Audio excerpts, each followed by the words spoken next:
আসসালামু আলাইকুম প্রিয় মাছ চাষি ও মৎস্য উদ্যোক্তা ভাইরা, আজকের নতুন ভিডিওতে আপনাকে স্বাগতম।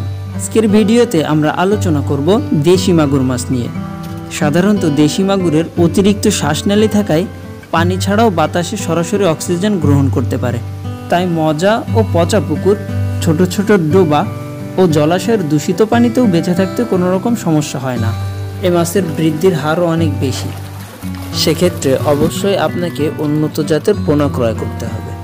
আমাদের হ্যাচারিতে কিভাবে আমরা হরমোন প্রয়োগ করি, কিভাবে ডিম নিষ্কাশন করি এবং কিভাবে সেগুলো থেকে রেণু উৎপন্ন করা হয়, সম্পূর্ণ জিনিসগুলোই আজকে আপনাদের সামনে তুলে ধরব। সাধারণত প্রত্যেকটা ব্রুড মাছ প্রাপ্তবয়স্ক হওয়ার পরেই তাদেরকে হরমোন পুশ করা হয়। অনেক মাছ চাষি আছে যারা অপ্রাপ্তবয়স্ক মাছে হরমোন প্রয়োগ করে সেখান থেকে ডিম আহরণ করে, কিন্তু আমরা সবসময়ের জন্য প্রাপ্তবয়স্ক মাছে হরমোন প্রয়োগ করে থাকি। এই যে ভিডিওতে আপনি দেখতে পাচ্ছেন, প্রত্যেকটা প্রাপ্তবয়স্ক মাছে আমরা হরমোন প্রয়োগ করে 12 ঘন্টার জন্য এই হাউজে রাখা হয়। সাধারণত মাগুর মাছের জীবন অনেকটা শক্ত, তাই এই মাগুর মাছ চাষ করতে খুব বেশি পরিশ্রম করতে হয় না। পুরুষ মাছ এবং স্ত্রী মাছ উভয় মাছকেই আলাদা আলাদাভাবে নির্দিষ্ট পরিমাণে হরমোন প্রয়োগ করতে হয় এবং সেগুলো 12 ঘন্টার জন্য হাউজের রেস্টে রেখে দিতে হবে। হরমোন প্রয়োগের পরে অবশ্যই পানির ফ্লো চালু রেখে সেখানেই 12 ঘন্টা মাছগুলোকে রেখে দিতে হবে। ভুলক্রমেও এই পানির ফ্লোটা বন্ধ রাখা যাবে না। আমাদের হ্যাচারিতে পর্যাপ্ত পরিমাণে হাউস থাকার কারণে এই প্রক্রিয়াটা অনেক সহজভাবেই করতে সক্ষম হয়। আমাদের প্রতিটা হাউজেই নির্দিষ্ট পরিমাণে পানির ফ্লো চালু থাকে। হরমোন প্রয়োগ করার 12 ঘন্টা পরে প্রত্যেকটা স্ত্রী মাছ থেকেই ডিম নিষ্কাশন করা হচ্ছে। দেখুন, সুস্থ সবল এবং প্রাপ্তবয়স্ক মাছের ডিম দিয়েই মাছের রেণু উৎপন্ন করা হবে। যদি ব্রুড সুস্থ সবল না থাকে তাহলে আপনার মাছের রেণু ও পোনাগুলো সুস্থ সবল আশা করাটা বোকামি হয়ে যাবে।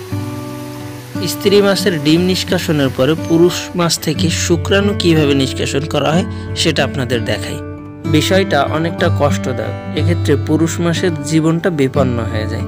হরমোন প্রয়োগের 12 ঘন্টা পরে পুরুষ মাছগুলোকে কেটে পুরুষ মাছের ভিতর থেকে শুক্রাণুর 2টা থলি থেকে সেই থলি 2টাকে সংগ্রহ করা হবে। এক্ষেত্রে পুরুষ মাছটির আর বেঁচে থাকার কোনো সম্ভাবনাই থাকে না। দেখুন দর্শক, কিভাবে মাছটিকে কেটে এই মাছটি থেকে শুক্রাণু আহরণ করা হচ্ছে। এই শুক্রাণু আর ডিম্বাণুর মিলনের ফলেই কিন্তু আপনি উন্নত জাতের পোনা তৈরি করতে সক্ষম হবেন, যেটা আমাদের হ্যাচারিতে প্রাপ্তবয়স্ক পুরুষ এবং স্ত্রী মাছের শুক্রাণু এবং ডিম্বাণু একসাথে মিলিত করে আমরা রেণু পোনা উৎপন্ন করে থাকি। এটা মূলত শুক্রাণুর থলি। শুক্রাণুর থলিকে ব্লেড দিয়ে কুচি কুচি করে কাটার ফলে এর ভিতর থেকে শুক্রাণু বের হয়ে আসে। দেখুন দর্শক, কিভাবে এই শুক্রাণুর থলি থেকে শুক্রাণু বের করা হয়। এই কাজটি অনেক সূক্ষ্ম, অনেক ধীরে সুস্থে দক্ষতার সাথে করতে হয়। আপনি যদি সুস্থ ব্রুড থেকে শুক্রাণু এবং ডিম্বাণু শনাক্ত করতে না পারেন তাহলে অবশ্যই আপনার রেণুগুলো উন্নত জাতের হবে না। আর এ কারণেই বর্তমানে অনেক মাছ চাষি সফলভাবে মাছ চাষও করতে পারে না।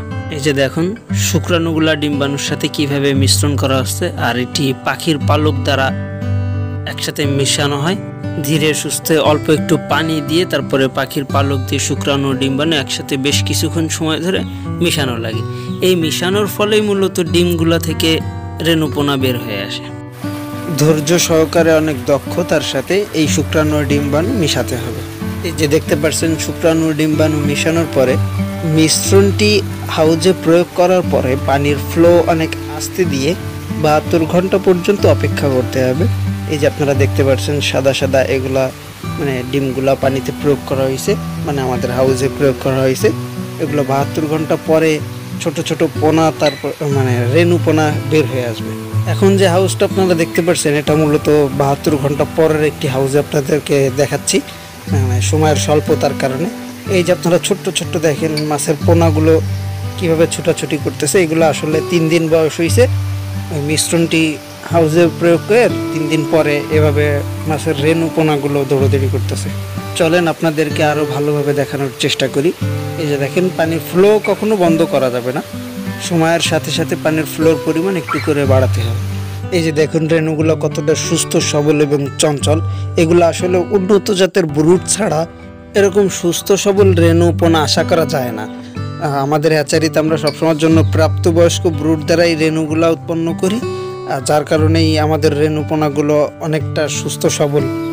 আর এমন রেণুপোনা যদি ক্রয় করতে চান তাহলে অবশ্যই আমাদের ভিডিও স্ক্রিনে দেওয়া নাম্বারে এখনই যোগাযোগ করুন, কারণ আমরা চাই সবসময়ের জন্য সকল মাছ চাষির মাছ চাষটা সফল হোক।